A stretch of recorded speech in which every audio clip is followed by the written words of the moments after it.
Hi, I'm Nick Hawtin, and we're here in Copenhagen at the Green Investment Summit, and I'm here with Sam and Anas. I'll let you guys introduce yourselves. The subject today is green investment and legal. Because if you're dealing with money, there's contracts involved, and when you're talking contracts, you've got lawyers involved. Our lawyer today is Sam. Why don't you introduce yourself? Thank you very much, Nick. It's a pleasure to be here, and thank you for all the people behind this great summit. I truly appreciate the time, and it's a privilege to be able to be here with you. My name is Sam Jalaei. I am co-head of corporate M&A department of Magnusson law firm and head of capital markets.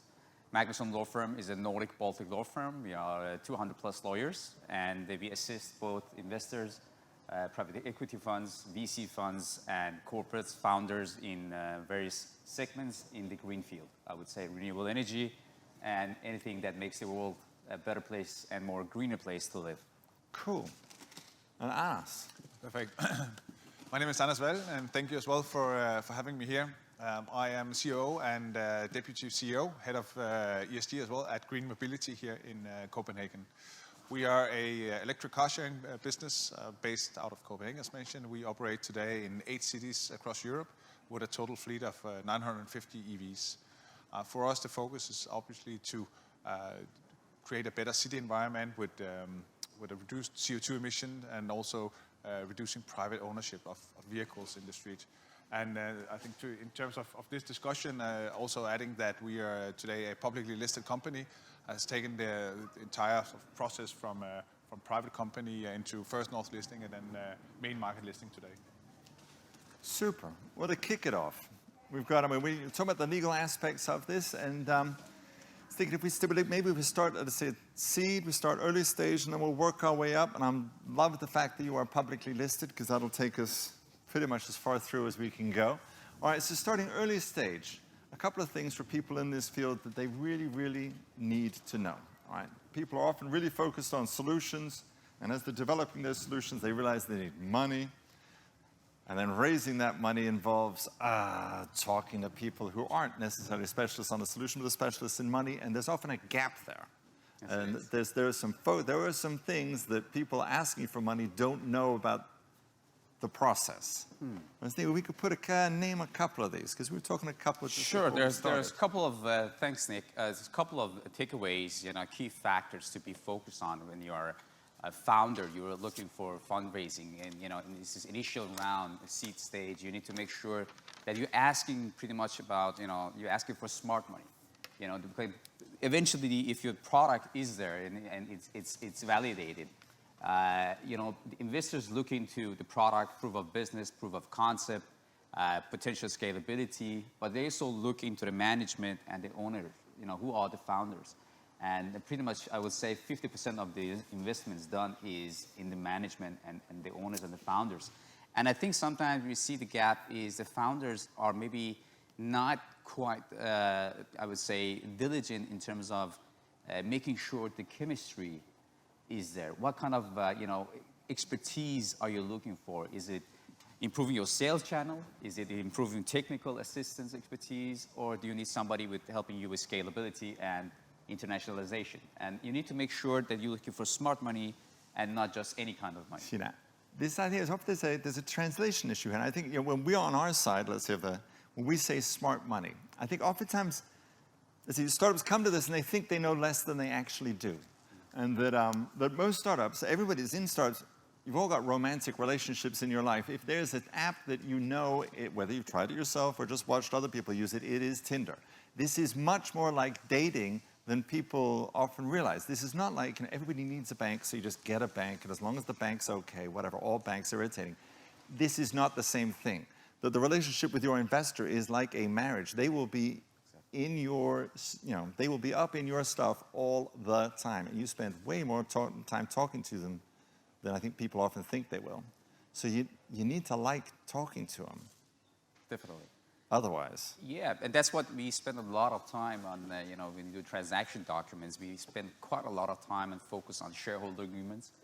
You guys are good friends at this point in time, but like any other relationship or marriages, there is a risk of something going fall or going wrong. Oh, we were talking about founders agreements just before. I mean, you got to get a prenup between everybody involved because everybody's friends now. But I think prenup is a very good, it couldn't better phrase. I mean, you need to live together. And what happens if you end up in parting your ways? How do you go about that? Is it, first right of refusal?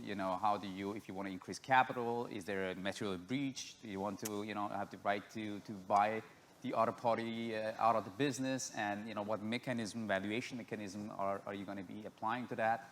Is there going to be a discount, or is it going to be, how do you go about all those, a dispute mechanism? So we need to make sure, what kind of restrictive covenants are we looking at if you part your ways? Because if one of the founders leave, they probably get a lot of knowledge and know-how with them. And how do you secure and safeguard that the company and the product keeps going on, even if one of the co-founders is leaving with a lot of sensitive information, know-how, customers, and so forth. So that's quite important.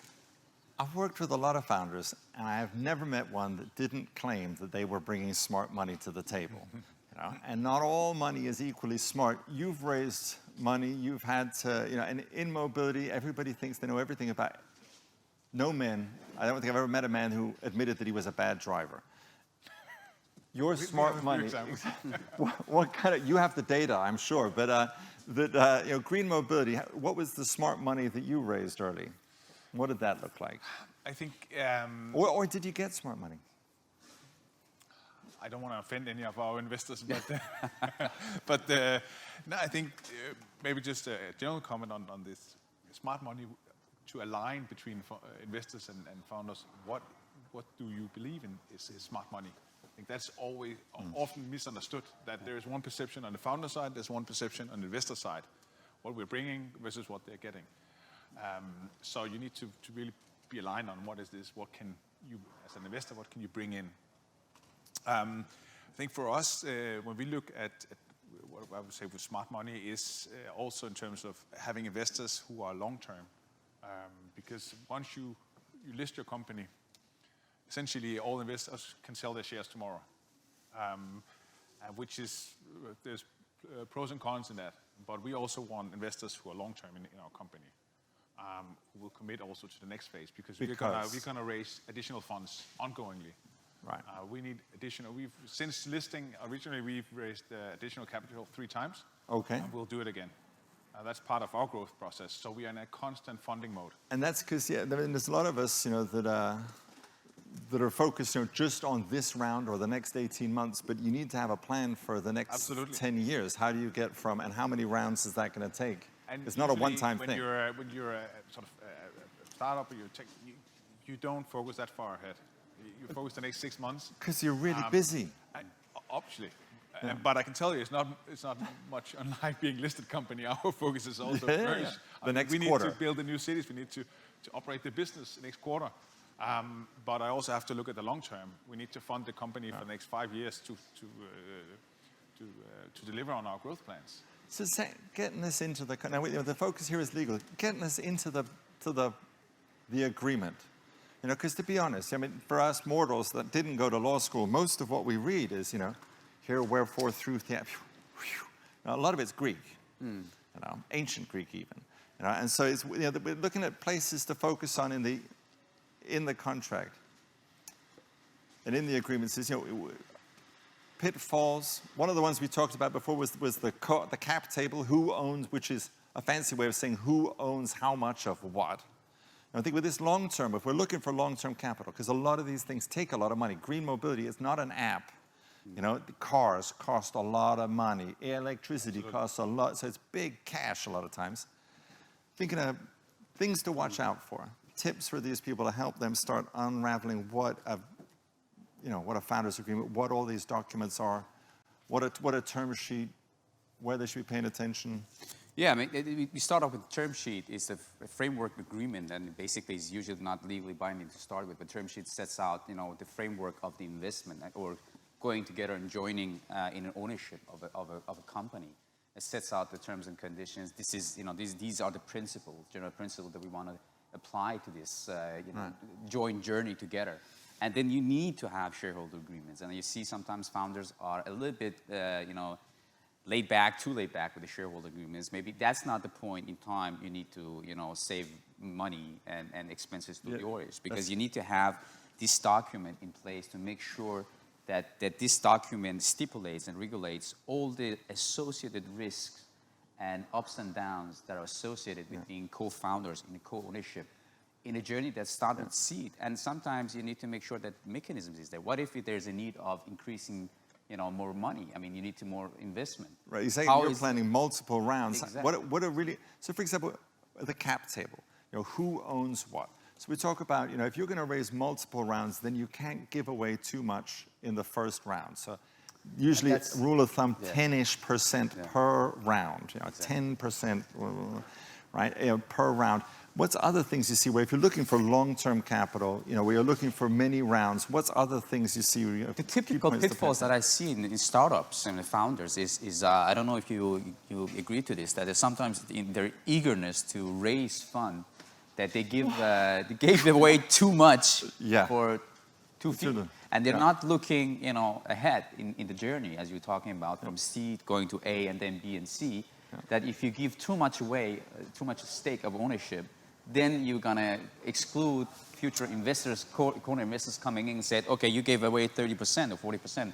This doesn't look that interesting to me anymore. So the appetite is you're going to lose the appetite. So you need to make sure that sometimes they come in and VC funds and others come in and say, you need to clean up your cap table, basically. So this is a bit like, if we're talking dating, this is maybe you don't, marry the first frog that you kiss. Right, that you need to, let's say, if we're looking at a particular app, you need to expand the area that you are looking at and swipe left a little bit more, because unlike the app, you can come, or also like that, a lot of those people will come back into your feed later on. You don't have to say yes to the first people. Make sure you're talking to enough people to compare the deals. And also, I think, distinguish between the different types of investors. I used to do a little part-time work as a business angel a few years ago. I met the same. I met a lot of founders, and I could add sort of one perspective in addition to investment. But then you have a VC who adds something completely different. And where in that process do you want the different types of investors? And that you do need to plan sort of into the future. Even though we can all, when you're happy and everything is working perfect, you say, okay, we just need these 5 million, then everything is set. Reality is, it never is, regardless whether you're a small company or you're a big company. There will always be another round. And I agree, I mean, having the shareholders agreement, having all these things in place is a fundamental thing. And I think as a founder, you might as well just get used to these old Greek terms from the beginning, because you're going to see them again and again and again. So get familiar with I still see them. We are a listed company.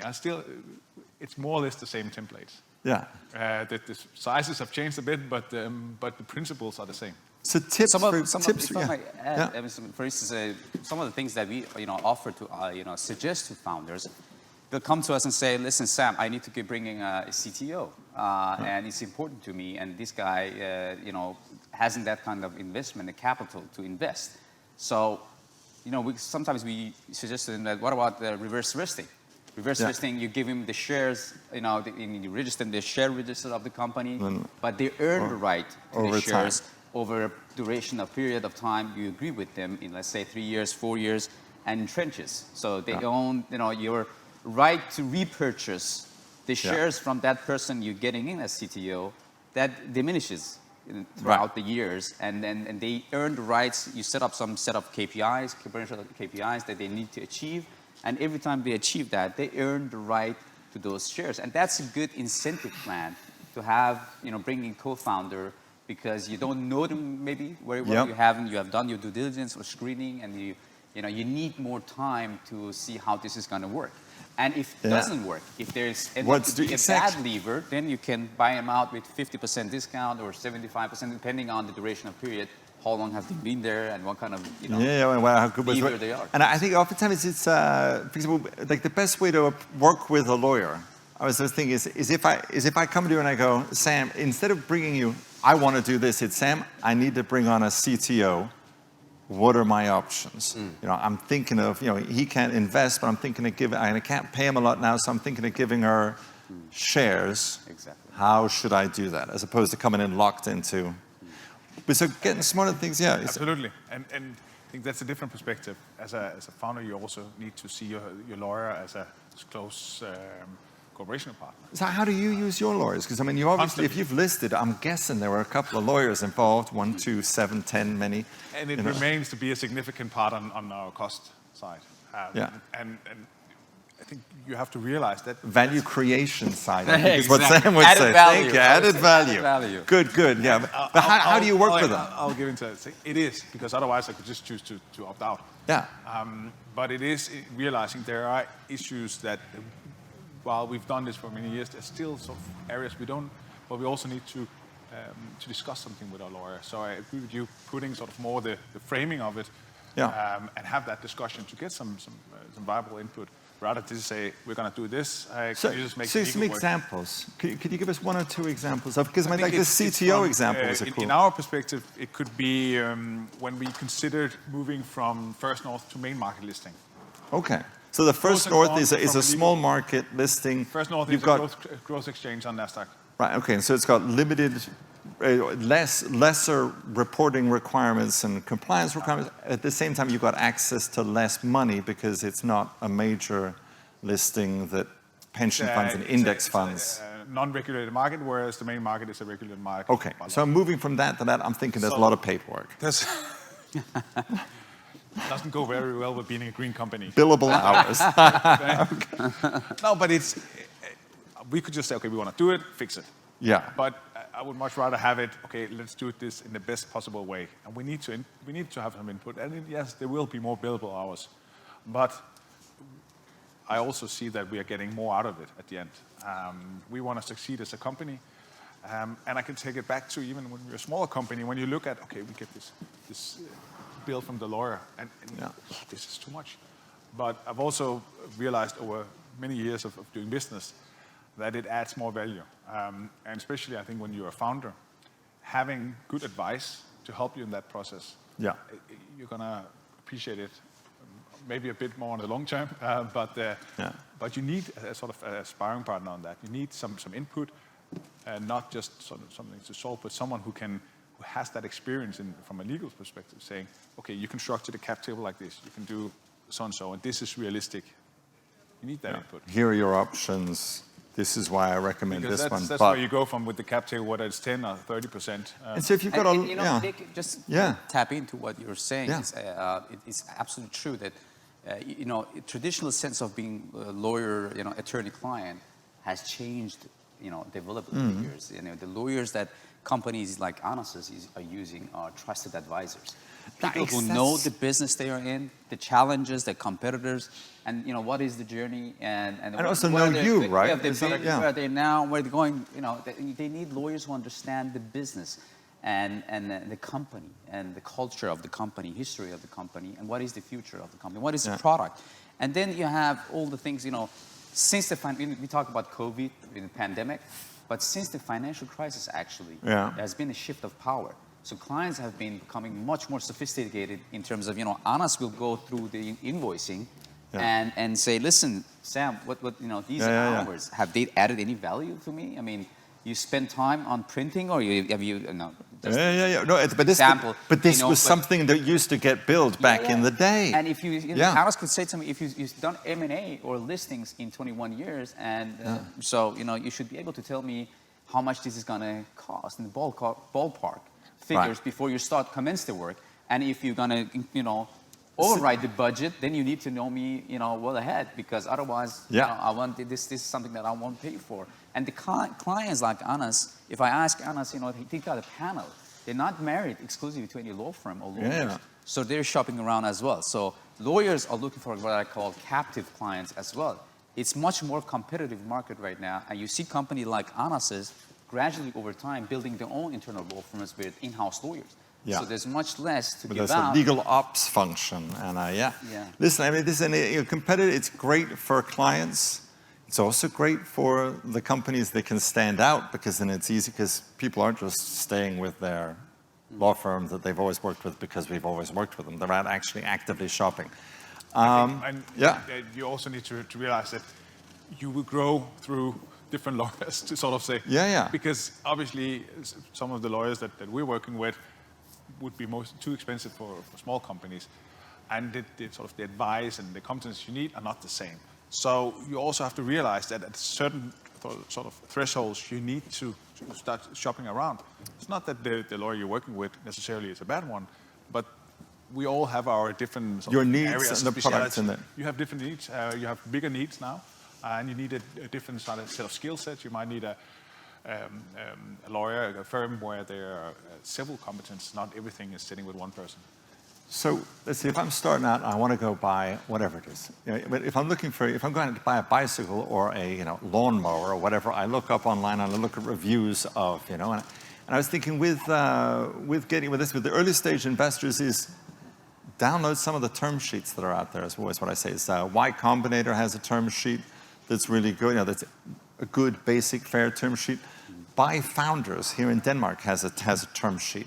And you download this thing, you get familiar with the terms, get familiar with what it looks like before you show up at the lawyer's office, Some advice of, so let's say, this is the basic things, but how do you, what But things can they do to prep? Yeah, you're right, but you can basically flip that coin as well. There's another side to that coin, because sometimes we experience founders being proactive, as you mentioned, and it's very good. They tap into whatever it is, and so you're kind of prepared. And they show up and say, this is the term sheet we have used, or this is the shareholder agreement we printed out from the website, or some other database, and they've used it. And that's this is general template. You need to tailor make specifically. It's a mass customized world, so we need to tailor it. And that's the danger. That's the risk where you risk you running to doing something wrong, which eventually you can you spend lawyers. To remedy those mistakes, and it was better to upfront to go with the template. It's like Googling something before you go to see your doctor. I've walked in and this is what's wrong with my foot. Now, when you need to walk in and say, this is, my foot hurts and it hurts these ways, and then listen. Yeah. I think a different way of preparing, going into a term sheet or share deal, whatever it is, that also that you as a founder, you are aware of the scenarios. Where could my company go? Because that's actually what needs to be put into a term sheet. What if X happens, then Y, and so on. And that, because you need to sort of look into the future and see, this could happen. Okay, let your lawyer make sure that you're protected for that. That's a critical point, because usually, again, back to the 6 months, you're deep into coding or building something, whatever it is. So you don't look that far ahead. But your business can go in multitude of directions. And you need to basically spend time, it's when you work with international VC or PE funds, these guys, they're it's what they do. Experts, but then you have founders or startups or growth even companies, then you need to explain to them, what is a drag along, what is a tag along, what is a first of refusal, preemption rights. You need to explain what is deadlock if you own the company 50-50, you and your partner. And by the way, do not do that. 51-49, please, for the love of God, yes. And what is, you adhere to some veto rights. And, and you can't, basically that puts the company into sleep, into bankruptcy. If the company just stands still and can't develop, if there are two people owning, two owners owning 50-50 and they can't get along, and they're working against each other, and the company, and not only depriving shareholder value, but also stakeholder value. I mean, so that's, you need to explain to them, drag along is. But let's look at some of these, because drag along and tag along. So quick couple of words for what is drag, because we talked about cap tables before, and if you've given away too much of your company, it's difficult early.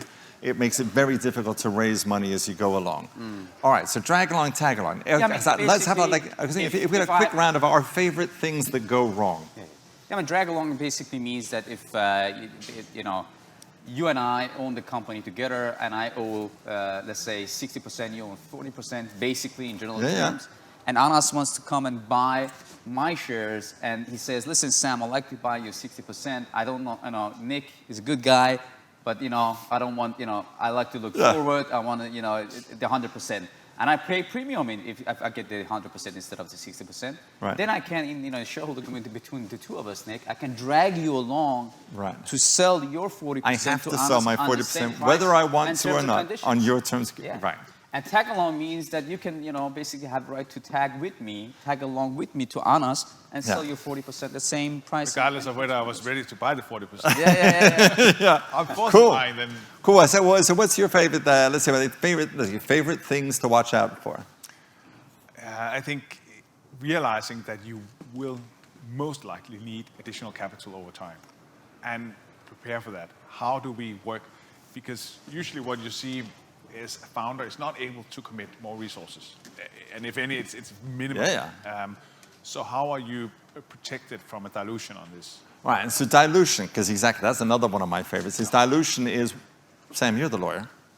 What's dilution? If you are an existing shareholder and pretty much is a new investor coming in, what rights do you have in terms of not being diminished in terms of your ownership and diluted out of the company and losing more interest ownership? So the cake is getting bigger, more money is coming in, and so let's say if you've bought 12% in the first round, as another investor comes in, you maybe go from 12 to 8%. And so it's a totally standard, piece normal. Of the cake is getting but exactly, your percentage of the cake, but the piece, and this is really key.